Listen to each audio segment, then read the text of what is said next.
Welcome to the Shadow Talks. Without wasting time, let's go to the video. When I first started my summer internship, I thought it would be like every normal office job. Boring meetings, quiet typing, maybe a few friendly coworkers. I had no idea someone there would end up scaring me so deeply that even years later, I still get chills just thinking about the way he used to look at me. All 8 interns were packed into small, low cubicles where anyone could see or hear you. It felt cramped, like you were always being watched.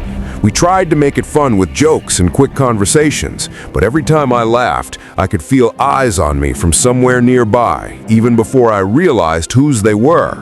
One intern stood out in a way I couldn't explain at first. His name was Alex. He was tall, pale, with messy dark hair and strange, stiff movements. Nothing was obviously wrong, but he always lingered a little too long near me, like he was studying me, trying to figure out something I didn't know I was giving away. He had this habit that made my skin crawl. He would slowly rise over my cubicle wall, just his head at first, wearing a frozen grin that never reached his eyes. Then he'd talk in this fake, cartoonish voice, like he was trying to entertain me. But the longer he stood there, the more trapped I felt in my own seat. Each day, his visits stretched longer. He'd say bizarre little phrases that didn't fit our conversations, things that sounded like inside jokes only he knew.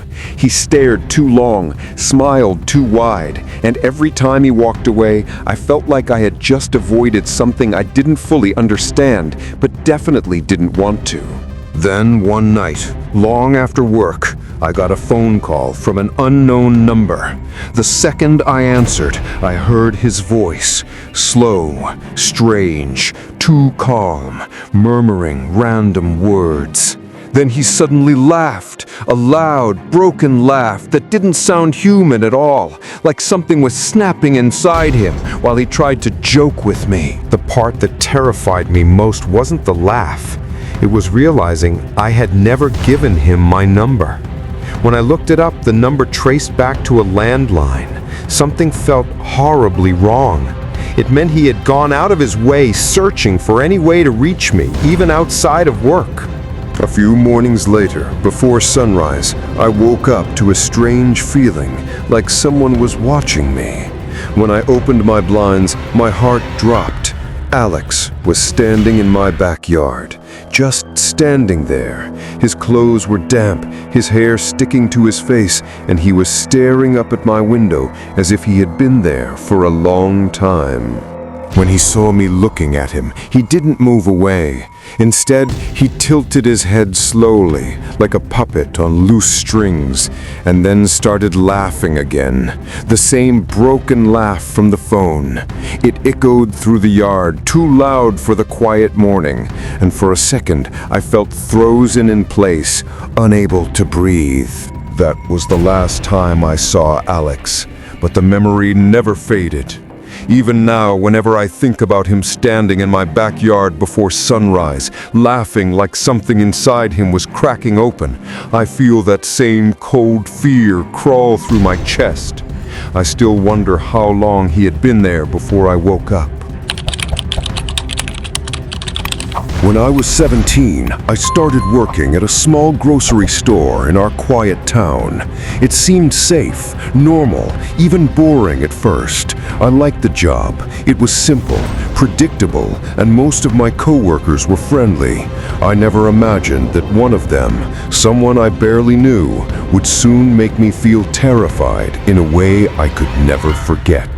Most days were slow, and we interns joked around to pass the time. People chatted in the front by the registers, talking about TV shows, weekend plans, or the quirks of older employees. Everything felt normal, the kind of predictable environment where you don't expect anything dangerous, until one coworker quietly changed the entire atmosphere. Sean was different from everyone else. He was older, awkward, quiet. At first, I barely noticed him. He worked in the dairy section, and whenever our paths crossed, he'd just nod politely. Nothing about him screamed danger, just off. But over time, he began reaching out to me directly, slowly crossing boundaries I didn't even realize were there. It started with messages at night. First, harmless questions about shifts, cover days, small talk. But gradually, his messages grew personal. He asked about what I did after work, my weekends, my music, things I never shared with anyone. At first, I ignored it, thinking maybe he was just lonely. But the feeling of being watched never left me. One day, he mentioned a TV show I loved, something I had only watched alone at home. I froze. How could he know? I had never talked about it at work or online publicly. That instant, something inside me shifted. I realized this wasn't casual attention. He was paying way too much attention, and it made every small interaction at the store feel tense and unsafe. The fear escalated quickly.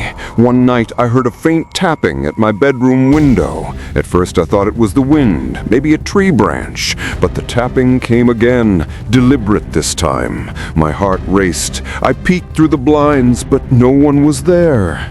Every creak of the house sounded louder. Every shadow felt alive. I couldn't ignore it anymore.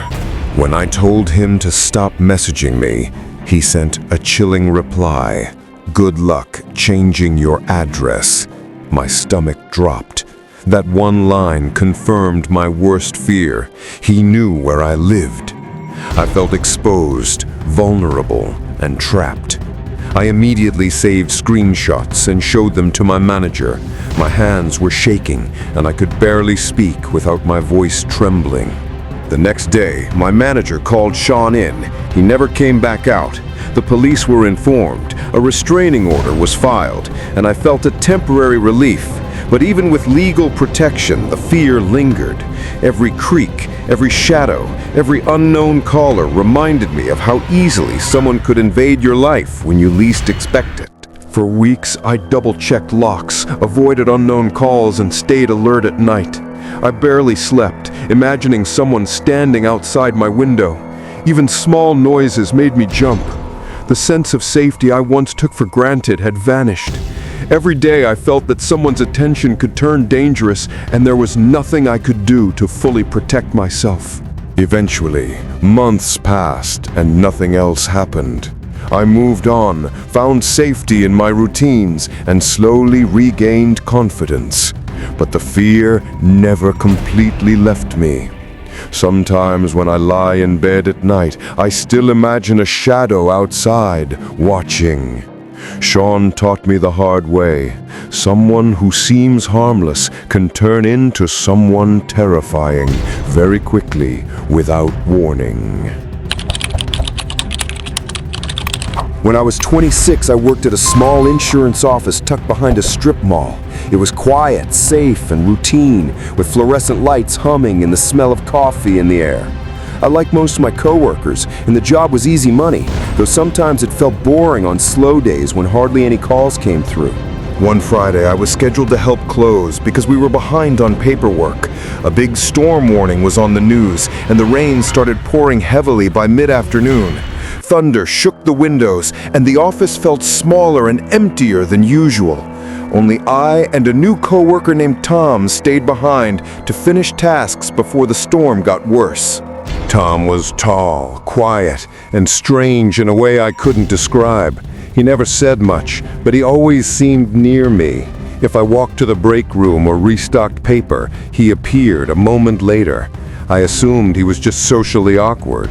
Still, with the storm raging outside, the office felt unnervingly empty, and every glance toward him made my stomach tighten.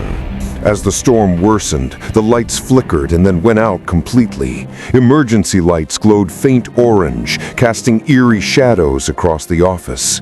I suggested we leave, but Tom didn't answer. Then I heard keys jingling and the front door locking. He muttered something about it not being safe to go outside yet. I felt a shiver run down my spine. I grabbed my bag, hoping to wait for a lull in the storm before leaving. The rain pounded so hard I couldn't see outside. Tom was standing near the door, silently staring into the dark, wet parking lot. I tried calling someone to let them know I was leaving, but my phone had no signal. The landline was dead too, leaving me completely isolated in that strange, suffocating office. As I walked back toward the break room, I nearly jumped. Tom was suddenly in the doorway, holding a small flashlight under his chin. Shadows stretched across his face, making his half-smile look almost sinister. I forced a nervous laugh and asked him again about leaving.